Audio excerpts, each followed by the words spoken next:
Without a moment of hesitation, he grabbed the pitcher into my complete...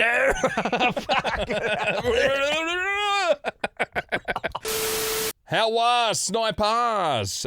Jay and Dunc, the hosts of Not For Radio. Caution, this podcast will contain some swearing and some bloody good times. Yeah, it's some very good times, as per a great war story on why you shouldn't fuck around with compressed air in small canisters. Yeah, we run you through the land octopus, plus some of the most frightening animals that have lived on planet Earth.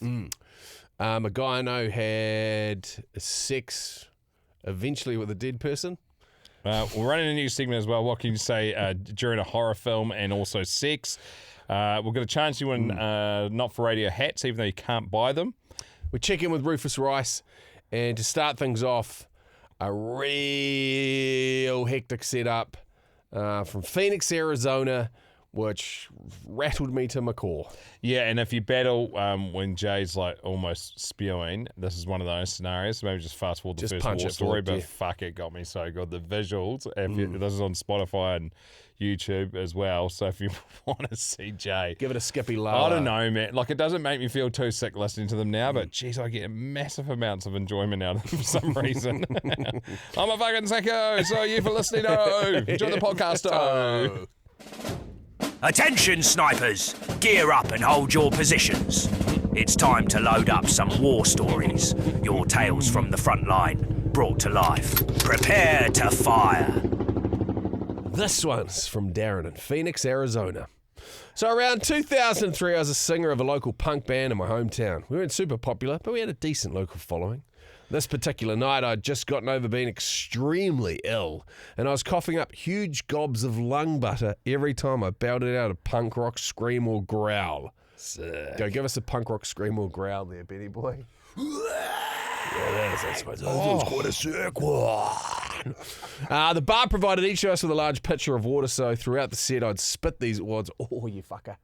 Oh, you fucker. Keep reading. I'd spit these wads of phlegm into the pitcher. Oh, fuck. If some poor fuck in your band drinks that.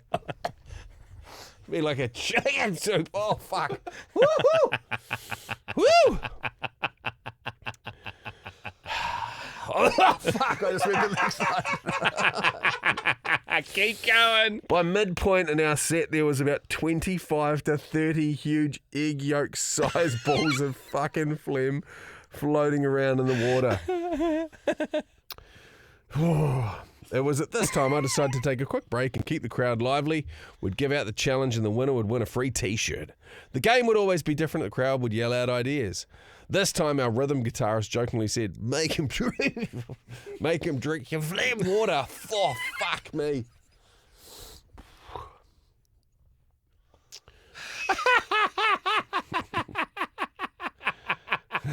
It's a punk show. I laughed and was about to change the subject when someone yelled out from the crowd, I'll fucking do it. Oh, yes, there's always one. Not taking him seriously, I asked the crowd if they wanted to see him do it. Wow, the crowd obviously cheered, and so I invited him on the stage. Still not believing he would do it, I handed him the pitcher with a creamy brown and yellow...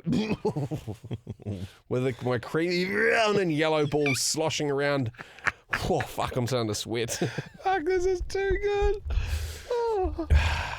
With my creamy brown and yellow balls sloshing around, and told him he had to drink the whole thing. Oh. Without a moment of hesitation, he grabbed the pitcher into my complete...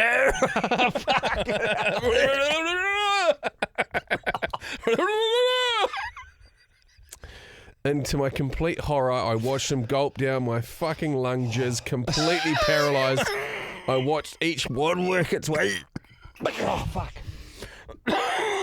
Fuck. Watched my... This is some start to an episode. Fucking hell. Completely paralysed, I watched each wad work its way closer to his mouth. Fuck, you've got to see the visuals on this. If you not watch on Spotify, YouTube. My fucking eyes are going to pop out of my head. Oh, fuck. Your whole body feels it. Watch each wad work its way close to his mouth, then disappear. I could hear the entire crowd in unison make vomit noises with screams.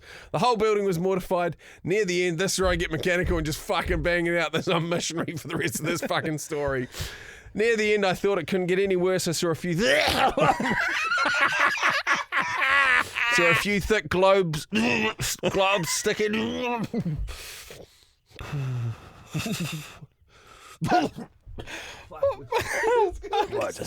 do it in a hat. Someone will use it for What? I saw a few... Fucking hell. Here, do it into my drink bottle if you need to go. Oh, that's a fucking waste. And then you need to drink it. Fuck that.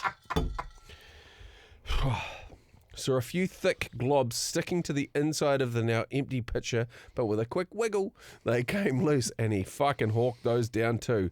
Swallowing down my own vomit, I congratulated him and gave him a t-shirt. Afterwards, we tried to... Not enough! There you go, mate. Afterwards, we tried to resume our set, but needless to say, the crowd was no longer as enthusiastic as they once were, and I'm pretty sure it wasn't the fucking lighting that made them look so pale. We quickly ended the song and got the hell off the stage. I now live with the regret of traumatizing an entire crowd of concert goers. Fuck me. Fuck me, all right, Darren from Phoenix, Arizona. Woo! Mate, I just had this fucking massive cannellini bean salad, and it was going to fucking rocket out of me. Oh, that's too good. It's always enjoyable. And I know there'll be people listening that battle with that type of thing too, but fuck. It's become a thing on this podcast for whatever reason, and I'm not quite sure whether or not we'll ever get Jay to spew, but I'm fucking here for trying, man. I really am. That's not a challenge either. That's just a... I thought I was going to be sweet for that one. I was like, here we go. Imagine that, just fucking stalactiting off the top of a fucking pitcher and just rattling it down until you just... Let's take a break. So if you watch someone crack 6 eggs into a cup and fucking buff them, shit, that looks disgusting. Oh, that gets, like, on the Arnie Schwarzenegger doco, he's got like a pitcher full. It's like 30-something eggs he's buffing back. I don't think they did protein powder back then. So that's that's the highest form of protein you can get, and I guess the smallest amount of volume. And so he just guzzled it. How can you fucking do that, eh? It's one of them games. Okay. You heard the man. When I fucking go to the gym, it's like coming. When I get the pump, it's like coming. Speaking of coming, it's been a while. Here is Rufus Rice. Haven't checked in with him for a while. One of the great people from the internet. A lot of followers. Just watched a film about a gay guy with no friends. Homo Alono. Shag, a spiffing chode of the mountains. Rufus Rice, back again on my never-ending, unrelenting quest to secure a rich dad, chalet girl, mountain tart to give me a bit of the absolute abominable blow, man. Over my last few days skiing, I've been getting up to some of my favourite activities, shattering the collarbones of children, speeding through slow zones, and of course, spotting black people at a rate of approximately 1 per day. Mandem Ski Club, not very active at this elevation. But that's the trade-off you get here. There's no ethnic minorities, but just a load of wankers, and the chat is so ropey. At some point, I'm just going to go, you know what? Give me the ethnics. Take me back to Croydon. Not really. Just watched the film. Fucking so savage, eh? Jesus. How many followers is he now got, Atomic? You want to click on his profile there? Hell. 1.5 million. Oh, click on another one. Fuck, it's been a while since I watched him. Just one of his recent ones. Or that song one. Might be one we've already had, but it's got 4.5 million views on it. This is if Let Her Go by Passenger was about being in an interracial relationship. Here we go. Remember when you joined up to our school? Quite a white and posh place, only black girl in the hall. The headmaster puts you on the brochure. You had the fattest blunder in the class. We got on and things progressed fast. Before too long you gave me the pass. Now I drop a few slurs when we chill at home. Hit a couple hard R's when I'm in Waitrose. Call everybody brother, but they're not my bros. I'm learning ethnic slang that I didn't know. I'm practicing my patois with my cornrows. I understand Beta Squad videos. I'm shouting the N-word down the phone. though I look like the kid from Home Alone. I tell you who's in Paris when I sing alone. Fist in the air, knee on the floor. Invited to the cookout, so I let it go. White House motherfucker says the N-word.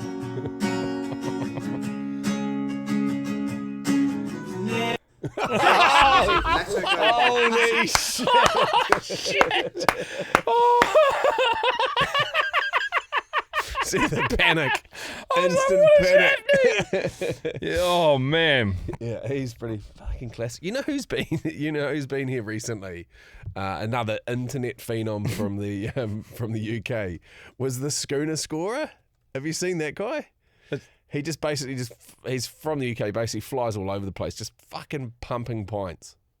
What I mean, hell of a job. That's someone that's gone out and just grabbed life by the horns. Yeah, he went. He was over in that. There's an Australian pub that opened in New York. Remember that one? It's owned by like Mick Fanning, a whole bunch of surfers in there. And Hamish and Andy. Yes. Yeah. So basically flew over for that one, and he does this schooner scoring, and then went around all these iconic pubs. He ended up here.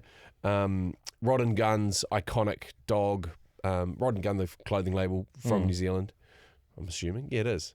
It's international brand. It's awesome. Fucking beautiful, beautiful company. Beautiful people that run it. And it turned up, they've got restaurants at a lot of their places. So one in Auckland, one in Queenstown, maybe one in Wellington or whatever. He turned up and was just fucking pumping pints out in front of that as well. And then I saw him over at, might have been at the Formula One as well. What a fucking job. Just going around steaming piss. So what does he do? Rate the pint after each one he nicks? No, he just basically just rolls in and goes, "G'day guys, schooner scorer here," and just goes fucking butts and just buffs a full fucking pint. And that's his content for the day. Pretty much. Fuck, that is so epic. Like, that's so quick. He's not even sitting there giving it a review. He just fucking bang. Yeah. Bosh. Bosh. That's just ordering Chinese. Get mega famous. Reading somebody else's fucking stories. We're not building fucking rockets here, are we? Yeah, the world is a funny place, Reevy. It is a real funny place. Let's move. Oh, that's what I was going to say. Might be able to see if you're watching this online. We have found a few more Not For Radio hats. They are now officially sold out, like as of ages ago. We've got more. Are they on the water yet? Possibly. I'm getting sent the tax bill, so I'm assuming on the duty bill. Yeah, okay. So can't buy the Not For Radio hats at the moment, but we thought, since we found a little stash of them, to entice you to send us voice memos, because we love hearing from you and we don't get enough of them. And there's something, obviously, our accent's fucked and most people can't understand it from different parts of the world. But it's just awesome hearing different parts of the world, I guess, highlighted on the pod. Just to show where people are listening to it. We're 100% here for it. Now, also, it's worth a mention too, because the link's in the show notes. You click on the link tree, it says send us a voice memo, and you can just go bang, and it's relatively easy. If you fuck up when you send us the voice memo, we'll edit that. Yes. Like, you don't need to nail like a 3-minute chat in one go. No. But it may be as small as like referencing something that happened in the podcast. It doesn't necessarily need to be a yarn. We just want to hear from you. Or just how Not For Radio fits into your day or whatever it is that you do. Yeah. So I had this lady come up to us at the boy's birthday. They were doing this whitewater rafting course. Came up and was like, "My husband and I sit in bed and religious night. It's just not bedtime until we sit there and watch some of your clips from Not For Radio." And then we laugh so hard that we get a little bit sweaty, and that either turns into one thing or we sleep. I had the exact same thing at the surf club on Sunday with the lovely lady behind the bar. I like you opted to bed with her and watch videos. You fucking pissed. Oh, she said her husband was away. But she said she literally, when her husband's had a shit day or she can tell he's grumpy, will bring up a feed of Not For Radio and then be like, watch a few of these and come back and see me. Which is awesome. And we need to definitely get some more videos. Oh, mind you, the whole things are going up anyway. So, yeah, like I say, they're on Spotify, YouTube. Get amongst them. Send us a voice memo. Very easy. And as of, we might even, since we're kicking it off now and we're not going to have a chance to probably get any in for tomorrow's show, we'll wait for a few to come through. Yeah. Next Thursday and Friday's episodes, we'll do voice memo of the day, and there'll be 2 hats given away. Yep. Following, we'll just do it on Fridays for the weeks until And if you don't run out of the stash. Yeah, and if you jam one through and it doesn't pop up on Thursday or Friday's episode, it'll still sit there in the pool, and it might just be the best of a bunch that we come across. And won't have time to go through all of them, so this is real fucking sporadic stuff. We'll just pick one out of the abyss. This here. You've been listening to Jay and Dunc's Not For Radio podcast. Thanks for listening. I hope to see you soon. Should really play that at the end of the podcast, eh? We'll get that loaded onto a different button bar. This from Richard Paul Raystrick. This is something you can say during horror and sex. It's like in a horror film. Yes. And whilst you're also on the job. Yes. So if you to say hypothetically, this one here, if you were to say it in two different tones, he's coming out of the closet. Oh, yes. He's coming out of the closet.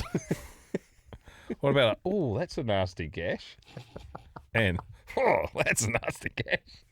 I don't reckon we do the double. I reckon it has to be single. It sounds so fucking bad. Whew, this is going to hurt. Show me the axe wound. I wouldn't go in there if I were you. I'm not fucking going down there. Maybe we should try the back door. Just turn the light on and call the police. You scared the shit out of me. Whatever you do, don't fall asleep. Christopher Lee has been in everything. Look at the size of that monster's head. Fuck me, someone's died in here.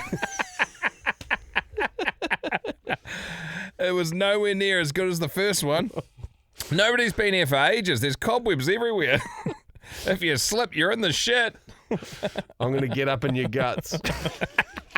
Fuck. Stop screaming. I'm going to stick this in you and enjoy every minute of it. Let's split up. I want to play a game. It's gushing everywhere. We should probably go in together. Fucking hell. Things you can say during a horror film and in sex.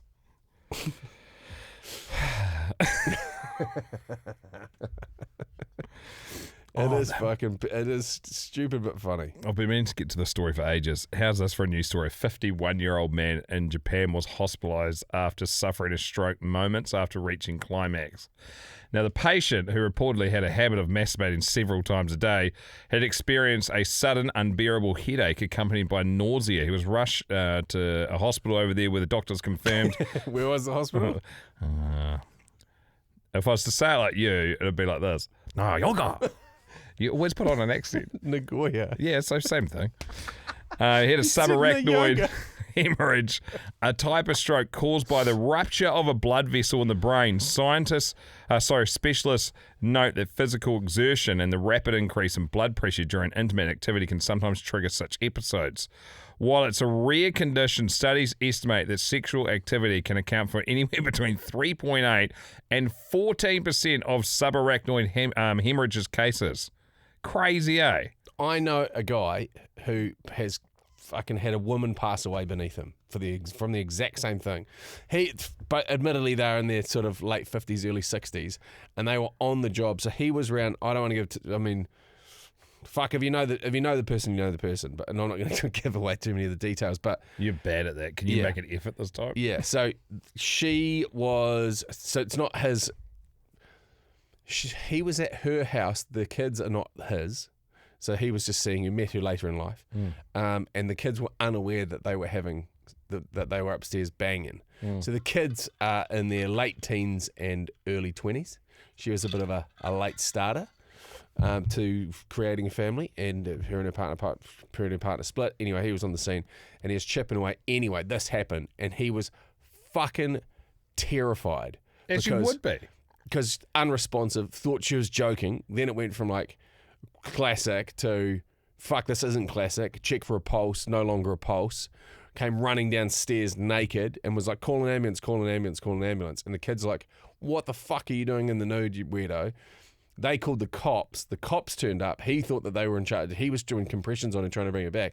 The cops turned up, busted in, and was like, get off her. And he's like, because he was just over the top of her, fucking doing compressions.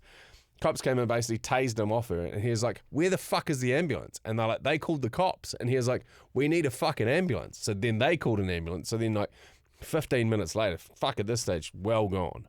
Turned up, yeah, absolute schmozzle. So he did the whole thing in the nude, like compressions, everything.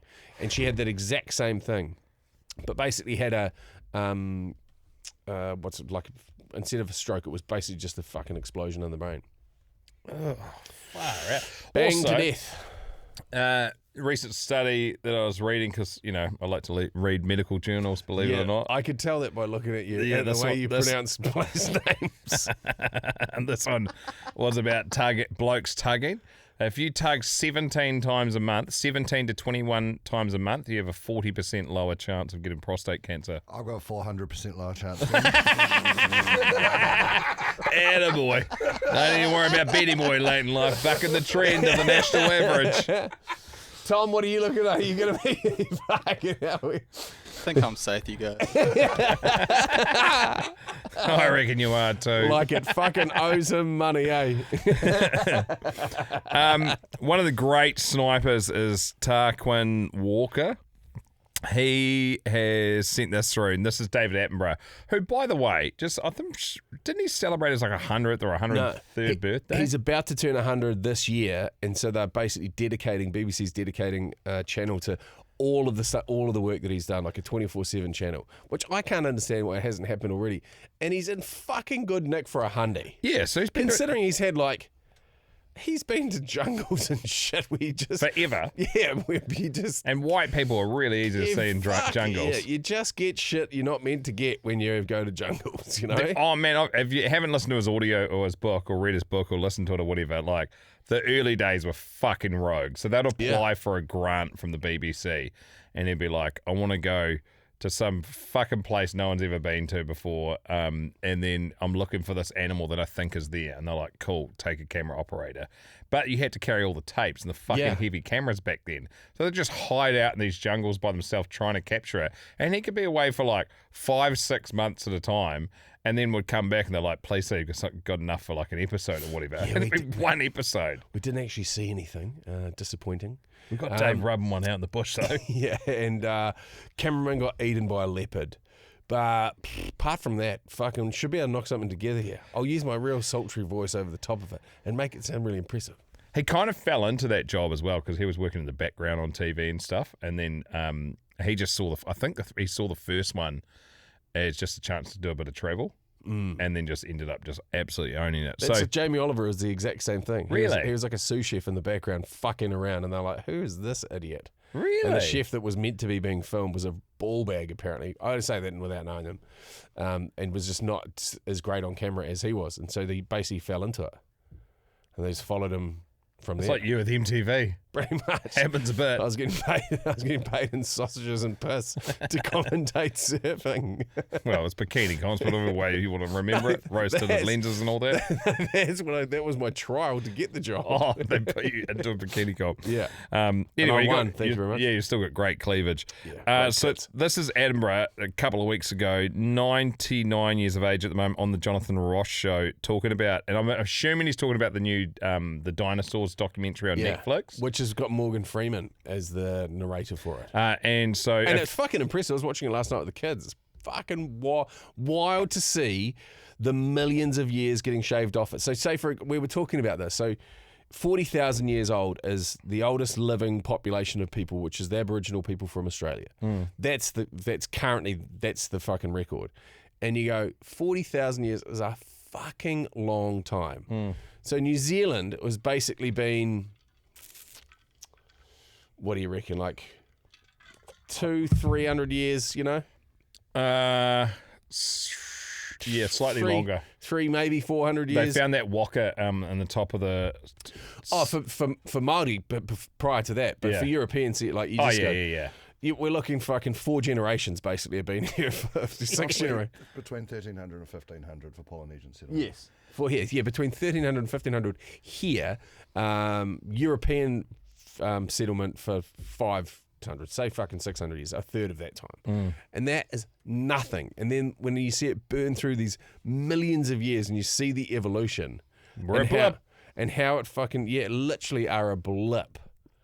So the other person on the couch on this talk show, for those that aren't watching, is Idris Elba, and so it's just your classic UK talk show, and he's chatting about various things. But I love the delivery, and I also love the mention of the land octopus.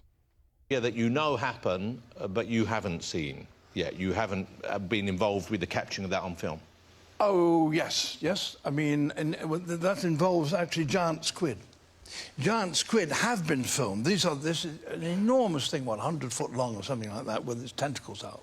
They live in the very deep water, very seldom seen alive.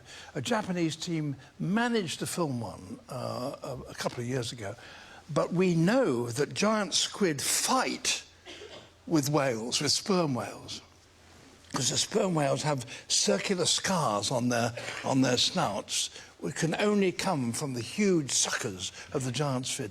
Now, that's a titanic battle. But they're terrifying. Some of those creatures, are you frightened by many of the animals in film? Because there's some footage in this that really gave me the creeps. The octopus walking on land in this is one of the most disgusting things I've ever seen in my life. Did you not think... Most ingenious and athletic. Did you know an octopus could walk on land, Idris? No, I'd never heard of that. Really? Yeah, they can. So say you were out walking your kids on the beach and you saw an octopus walking towards you, Idris, what would your reaction be? I'd leave my kids. Have you had many encounters pull with that wild down, beasts? Tommy. Though? Very funny. Man, they are impressive. When you do see... So sperm whales obviously hold a massive... special place in the heart of Māori here in New Zealand, because they often wash up because they are doing battle with those squid, which happen in the southern regions of, closer to Antarctica. And you see they dive like something like fucking 3-4 k's deep, these sperm whales, to find those squid. And you can see them. They've got the giant squid have these massive big paddles on the ends of 2 of their tentacles, and they have hooks all through them. And that's what are the scratches all over the side of those sperm whales' faces. And so the sperm whale teeth, when they basically wash up, the jaw bones and the teeth get given to local Māori, and they are cut. They generally cut them in half and lengthways, and they get turned into what's called a reiputa. And the reiputa is one of the most fucking impressive things that you'll ever see. If you are a person of high standing and a person of mana, you will. That is a person that has a reiputa. They're so impressive. So hearty. And their teeth are fucking ginormous. Like this, I'm talking like half a foot long. And so you imagine a row of those things inside a whale, and then something that's that big having a tangle with something that's having a crack. Like fucking There hell. was that one that ended up putting it on ice. They caught one. This is years ago. This was 15 the one they years hit ago. it into Papa. Yeah, and that was 700 kgs. Yeah, fuck. What is that living on? Just fucking one of those fish this... with a little light in front of his fucking face. So fucking, there you go, buddy. Whoa, fucking boom, gone. Yeah, do you reckon they're actually the sperm whale wanting to eat them, or the sperm whale is just one-sided? They just get attacked? No, the sperm whale going after them.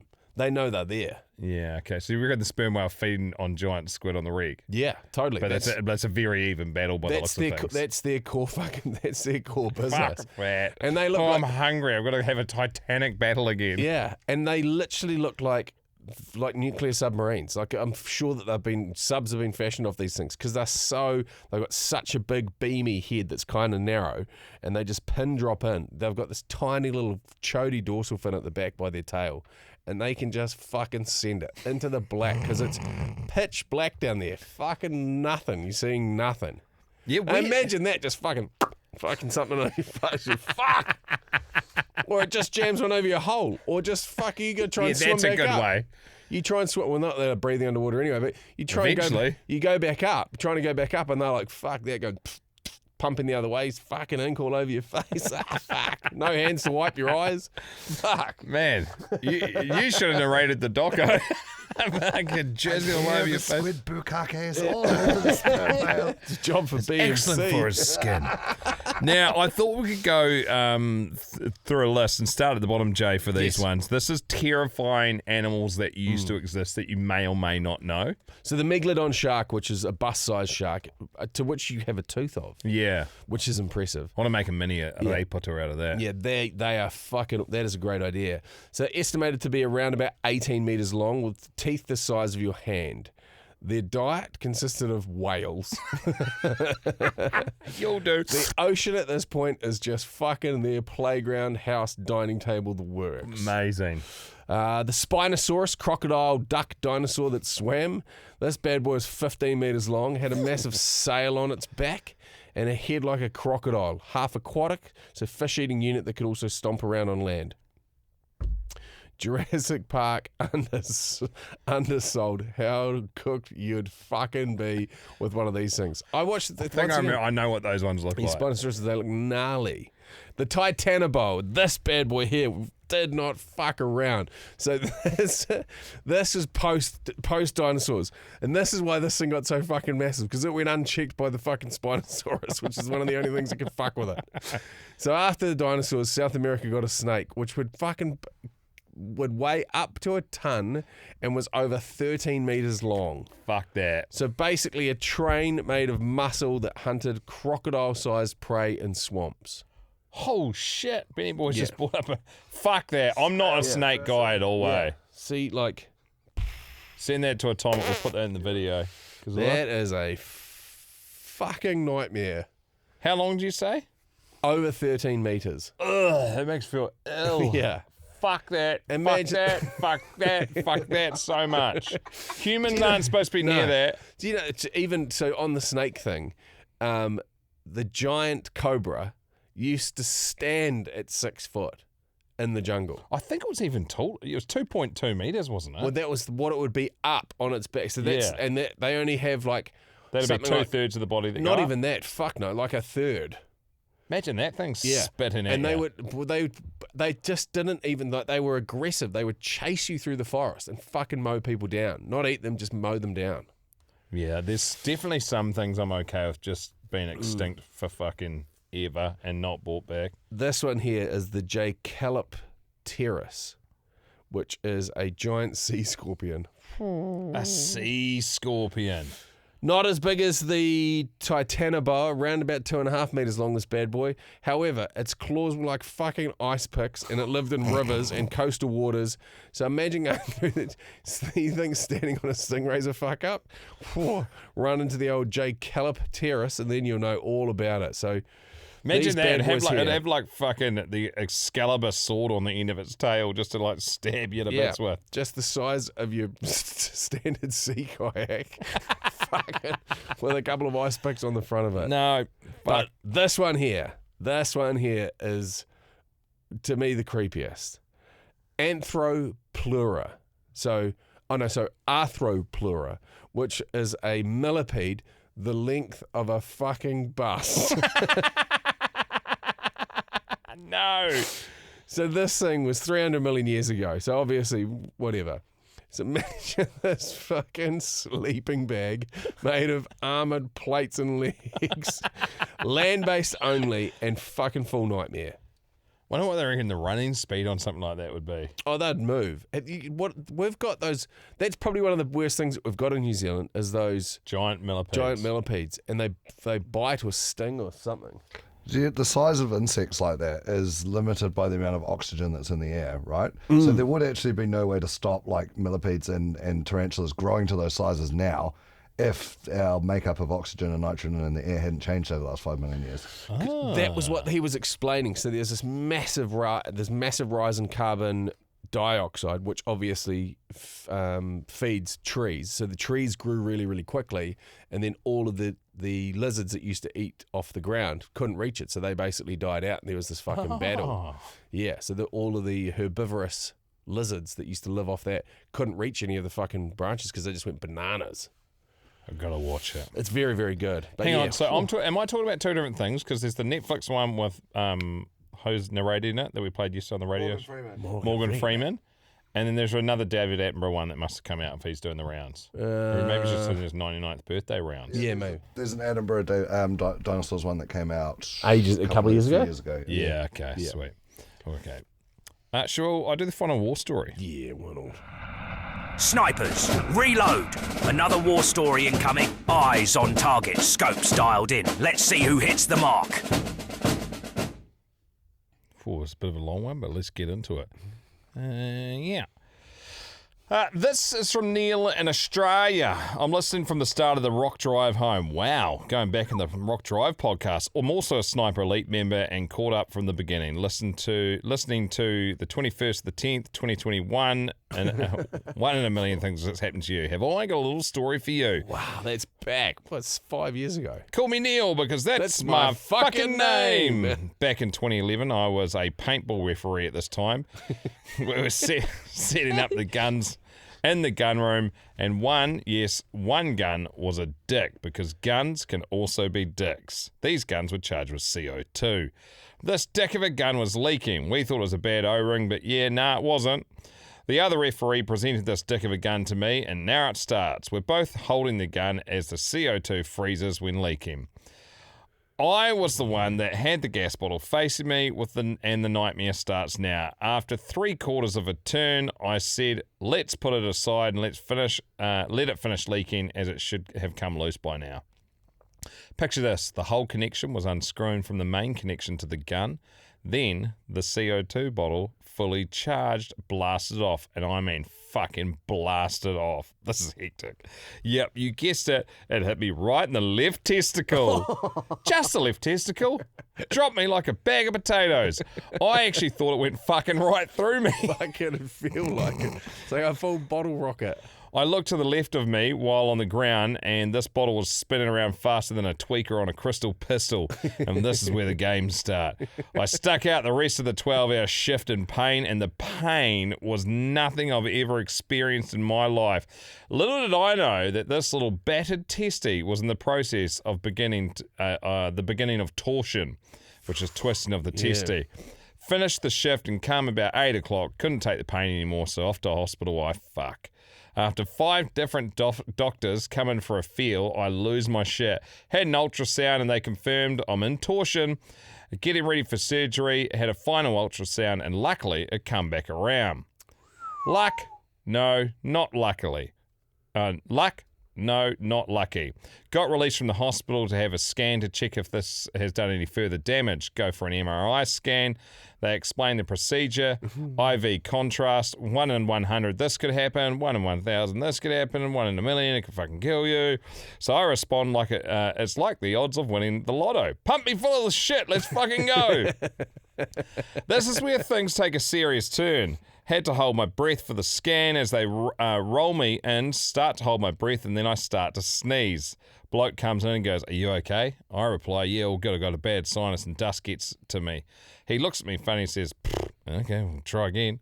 Same thing, sneezing. He runs in and rips my gown apart, looks at me, freaks out. I'm covered in fucking hives.